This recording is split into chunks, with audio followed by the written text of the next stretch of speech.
Hello. Hello! Hi everybody, how's it going? I am commentating this awesome amazingness run. I am Air Angel, and we're going to watch Cocoron Any Percent by the lovely Karma Dragoness. Hi, I am I'm so Karma. hyped. Karma!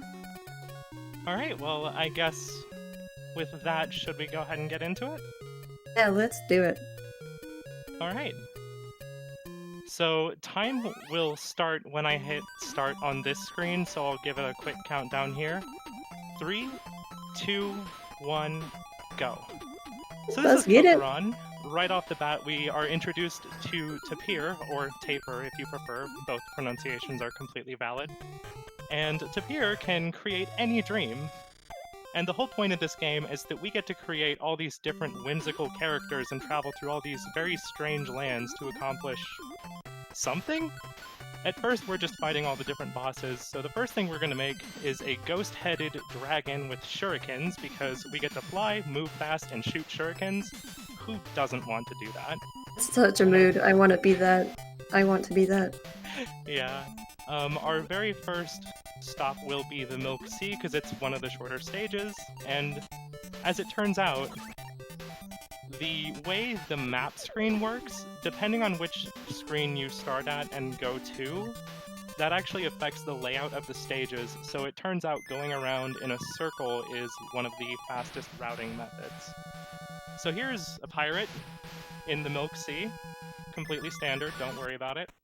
Most of the bosses in this game, you just kind of get up in their face and mash them down. There's some caveats to that, but that's the general idea of it. So that's our first boss down, 4 more to go. Nice. We're going to be told to create another character. So the next character we're going to make is one that moves quickly, but does not fight. We're going to call this one Happy Quacky, because that's kind of the name that it developed on my stream. Happy Quacky Hype! You will see why shortly. Got a smiley face, wing body, and the melody weapon, which I will showcase here really quickly just so you can see why we don't fight with it. So we use this character for stages where we need to move fast but we don't have a boss. Whoops, okay, I accidentally picked the wrong stage, which happens No, I didn't, actually, wow. Galaxy brain today, don't mind me. Oh, it's fine. You're back to the land of cheese and wonderfulness. Look at that. I don't know why I mistook this for the wrong stage, but we are absolutely in the correct one, so I just Don't panic, everybody. We're fine. I just kind of tanked a big hit from one of those turtles. Should still be fine. Need to watch out for this armadillo, which we actually want to let it go to the left, otherwise it can cause quite a bit of lag as it chases us around this screen.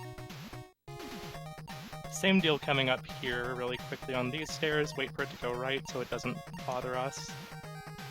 I usually make it under those antlers, but I did a little misinput on that jump there. So, the king of this castle has been trapped in the Joker card.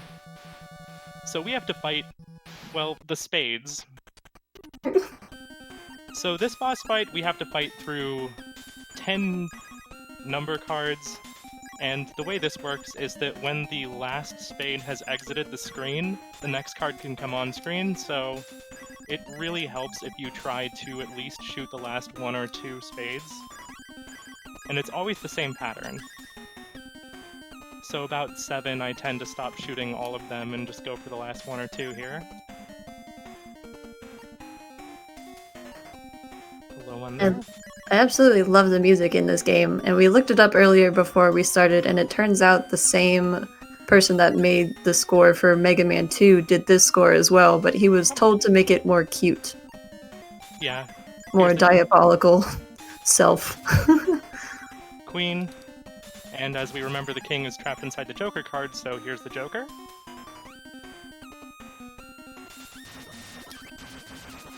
Oop, didn't quite have my mash game on there, but as you can see, the trick is to just take 1 hit there. I knew I was fine because I had 6 health. So even though that looks close, I just kind of knew. So the next character that we make is one that I introduced to the speedrun, and I'm kind of proud of it. Pro strats! It is a boat character, so we need a light head for that, and for that we want to use either the pumpkin or the clown. We're gonna take the less cursed option of the pumpkin.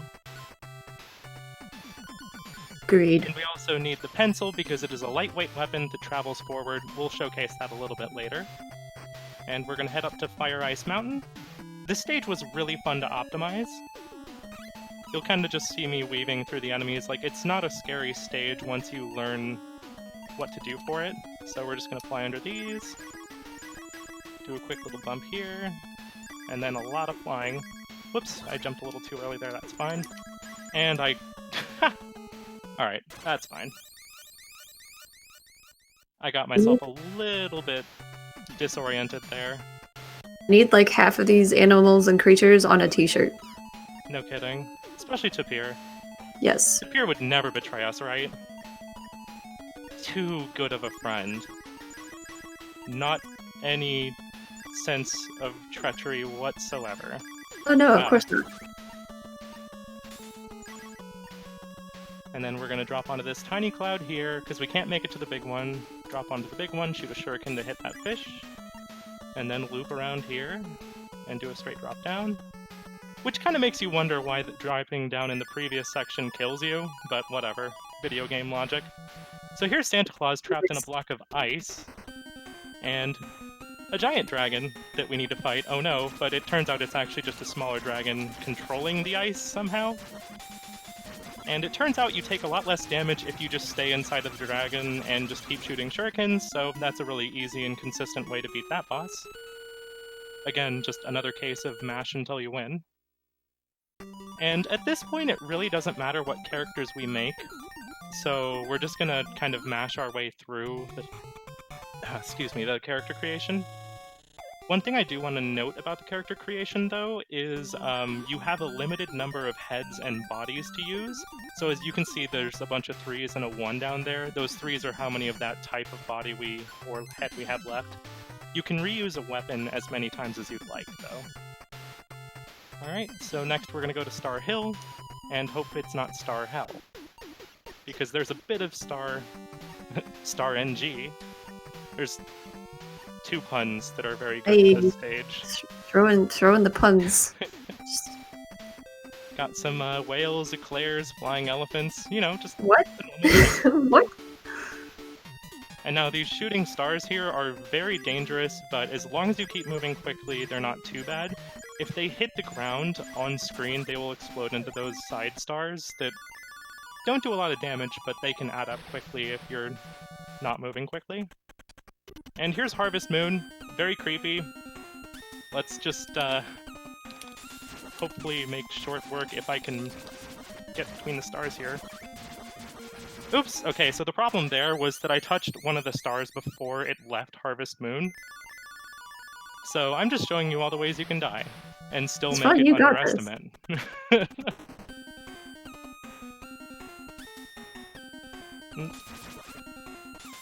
This is actually where I really like Harvest Moon to spawn, because then it's a lot easier to mash from the left side with the way the stars are rotating. Nice. I would panic.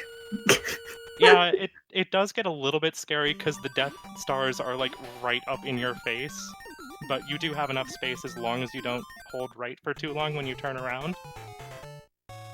That makes sense.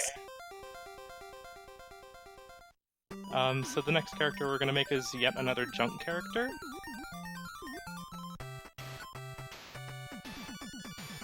A lot of characters that aren't needed tend to get the Parasol weapon, because it's the first one. Here's a track that you can definitely hear that it was the Mega Man composer, or Mega Man 2 composer. Mm-hmm. Like... It's so good. Yeah. And the designer of the character of Mega Man was also the director of this game. Yeah. So if anybody's feeling those kind of vibes, that would be why. Yep. This stage is nice because once you get past the star section, it's a really straightforward stage, and mostly what you do is you just drop down these chutes. The TAS actually takes this route in reverse, which means it has to jump all of those slopes, but going up. and it's kind of impressive to watch. I very highly recommend watching the task. It uses the pencil weapon instead of shurikens, and it manages to get it powered up. The reason shurikens are so good is they do 6 damage compared to the 3 most other weapons do. So the main drawback of shurikens is that they are heavier, and they don't have particularly great upgrades. But we don't need them. Here's Titania. She's one of the easier bosses in the game. We just kind of get up in her face and mash. And she teleports once and finish the mashing on the second teleport, and we're good. Bye, Felicia. Be gone. So here's Cocoron, or Cocoron, I forget. It's one of the fairies. They tell us that, oops, we're missing Princess Rua now, and our Tapir friend, still here, definitely our friend, not a traitor of any sort, is, helpfully allowing us to make another character. So we're gonna make Ninja Spring, because why not? And there's been a lot of flashing in this game already, and I probably should have issued a warning beforehand, but here's some more intense flashing, watch out. So, as it turns out, that tapir that was definitely friendly and not a traitor is actually evil, and is the evil Dream Eater Baku. So now we're gonna go have to save Princess Rua, and she is trapped in an egg between one of the stages. So it turns out it's always between the forest and Milk Sea, so no matter what your speedrun route is, it's always going to have to end in either forest or Milk Sea so that you can make that transition over to the other stage. Because here is the egg right here. I feel like that character's just like staring at me, like into my soul. Little flappy 100%. wing and just like staring at you. All the time. But it's so happy! It's so happy! So here's the Baku stage gauntlet. Basically, if you die at any point during any of the next 5 stages, it sends you all the way back to the beginning of this one. So we gotta be careful not to die, but thankfully most of the stages are really short, so even if we do die, it'll probably be like a minute or 2 lost at most. So first stage is pretty straightforward, just a lot of ducking and weaving through enemies. No pun intended if we're going off the name Happy Quacky.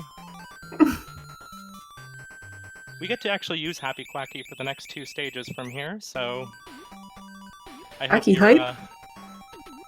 you're happy to see it. Bad joke, I know.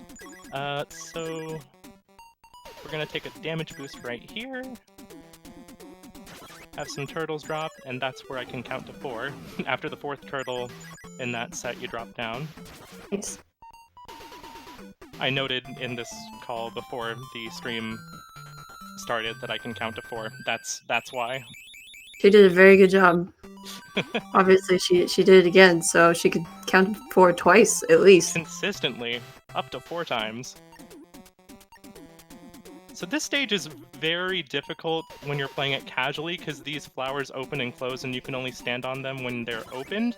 The main thing to note is that when they're opened, when you jump on them, they stay opened until you jump off. So that is my tip for anyone playing this casually.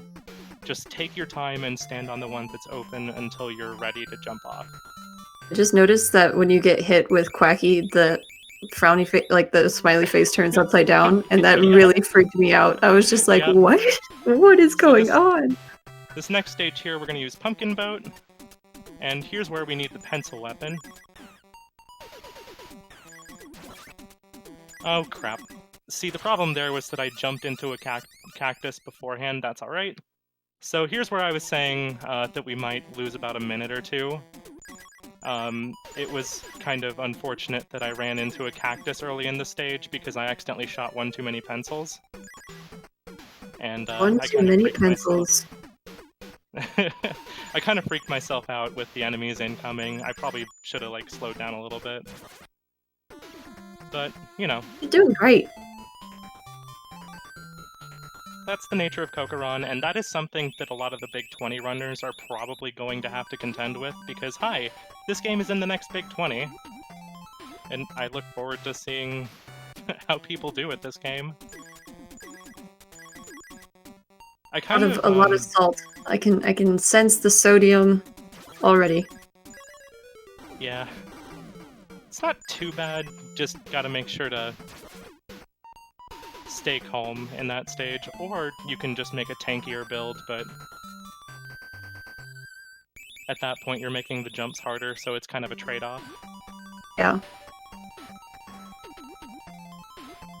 Oops, not pumpkin boat just yet. We have a cactus stage, as some people have lovingly called Nevada in my stream. So that's its unofficial name, I guess. Oh, look at that's definitely what Nevada looks like. Mm-hmm. Pink and white polka dot in the background, and everything. I mean, maybe parts of Vegas. That's Maybe. it's probably true.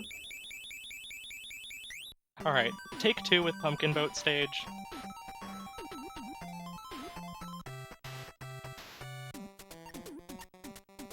Down. Then we do 2 jumping shots, 2 more jumping shots.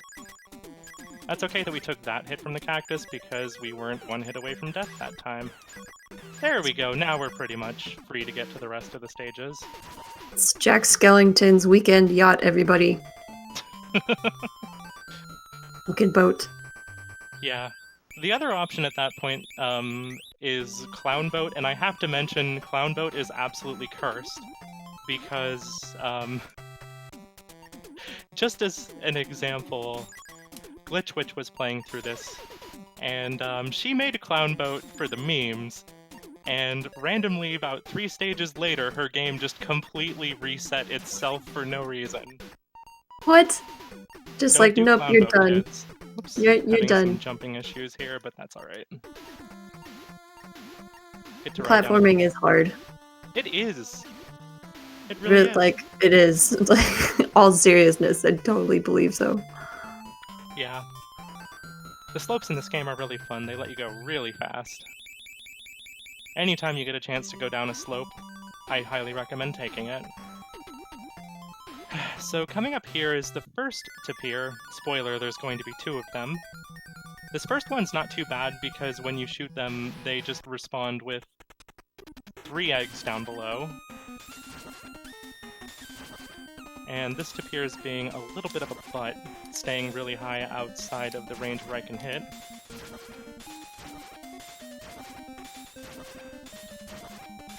You'll notice sometimes I'm getting 2 hits and sometimes only 1. There's a bit of a window for getting a double hit, and I am not doing particularly great with that right now, but you can basically, if you space it out just right, you can get 2 hits instead of just 1. Coming up is the final stage, and I love the music here. I love all of the background, like with all the fish and the tapir statues. And we're gonna have probably one of my favorite enemies coming up here soon. Little overhang jump there that's kind of nuts. Get more penguins. Whoops.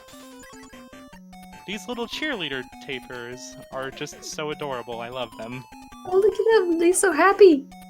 They are so happy. These flames do an entire health bar worth of damage, like a big square worth, so 2 of those would completely kill me. So we want to avoid those. If I get into the final fight with at least 1.5 bars of health, I can tank 3 hits before I die, so that is the goal. Since I haven't taken a hit yet, I can be a little bit more aggressive with this penguin here.